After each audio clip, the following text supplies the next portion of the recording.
eziholwa ikakhulukazi amagatsha ka-African National Congress. Angeke ngingakufihli ke lokho ngoba njengoba ngime la njengo-executive mayor we-African National Congress ethi asambeni siye ebantwini.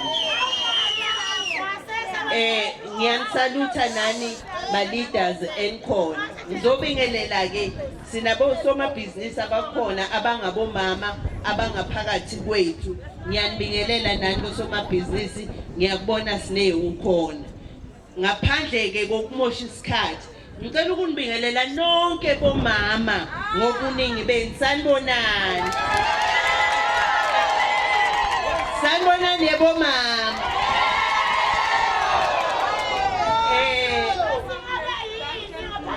Uma ngabe ngithi asiqaleni lo suku kube nosuku onjena ngikhuluma nomama Magagula ngithi nginesifiso ngoba esikhathini esiningi noma izinto sizenza kuyaye kube ngathi omama bengoma siyabakhohlwa. Ngathi ngifuna umcimbi womama kodwa kungabi noma imuphi umama kodwa kube umama ocula ingoma.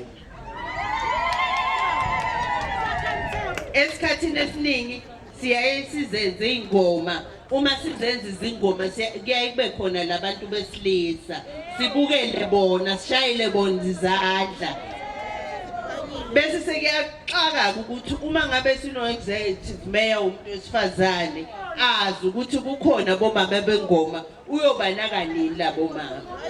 Yingakho ke ngithe yebo mama ngibonga kakhulu ukuthi uma ngabe ngihleli kanje ngibuka ukuthi njengabomama abawubamba umese la ubukhali ngakhona kodwa niba nasi isikhathi sokuthi nihlanganyele ndawonye nikhohlwe zonke le zinhlupheko ezisemakhaya bese niyapractice njengoba nipractice ngoba beningeke phela nikhona lokwenza lento enenzile ukube beningayi ku-practice but lokuthi uhlushiya ubuye ntambama bathi mama sodlani na ubamba ikhanda leyo 10 minutes 15 minutes osuku ungekho ngayo indlela yokuthi wehlise ngayo stress yebo mama ngoba esikhathini esiningi thina abantu besifazane ziningi inhlupheko ezisiphethe asikaphathwa kuphela waliwa yilabo baba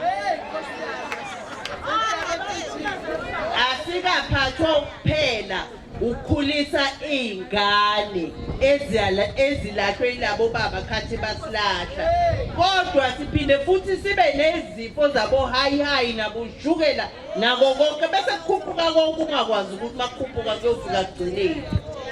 Kodwa uma ngabe unaso isikhathi njengomuntu wesifazane sokuthi ukuhambe uyohlanganyela nabanye bomama wehlise lesi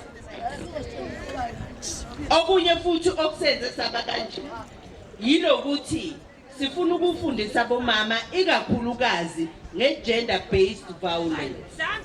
Ukuthi uma sikhuluma nge-gender based violence siyaye sikhuze bomama ukuthi yebo mama musani phela nani bese nisukela nabantwana bebantu niyabachukuluza. Uma ngaba sakuchukuluzile uma angabe sakubeka isandla bese sekugijima wena kuqala soyahamba uyokuphophisa. Le gender based violence asisho i-violence ebheke kubantu besifazane kuphela uma ngabe sikhuluma ngayo kodwa siphinde sikhulume nge-violence ebheke nakubantu besilisa. Khumbulani ukuthi nalabantu besilisa bangabantu bethu bangabobhuti bethu bangabayeni bethu. Ngakho ke uma sikhuluma nge-gender based violence siyaqwashisa ukuthi angabi bikho umuntu ohlukumeza omunye noma ngabe umuntu wesifazane noma ngabe umuntu wesilisa. Bese siyabacela ke nalabantu besilisa ukuthi bantu besilisa iBhayibheli lintshelile lathi siweak thina siyashesha nalokuthukuthela sigcina singasaniphakelanga ngoba nalokudla esiniphakela kona ngelilanga nisuke ningakakuthini.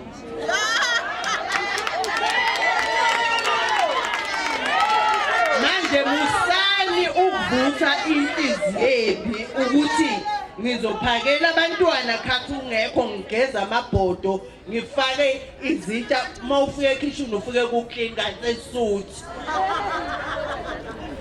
okwenza lokho siyanicela abantu besilisa ukuthi sithandeni njengabantu besifazane. Kubuhlungu kakhulu ukubona umntwana ona 13 years anomntwana. 13 years unomntwana, usefumntwana naye ngokwakhe. Bese sewuthi lo mntwana uzomkhulisa kanjani umntwana engumntwana naye ngokwakhe. And lo mntwana zange ayikhuleliswe, ukhuleliswe ngumuntu wesilisa omdala kunaye. So sicela ukuthi abantu besilisa bake basiphathele kahle lezi mbali zethu ezingabantwana bamantombazane.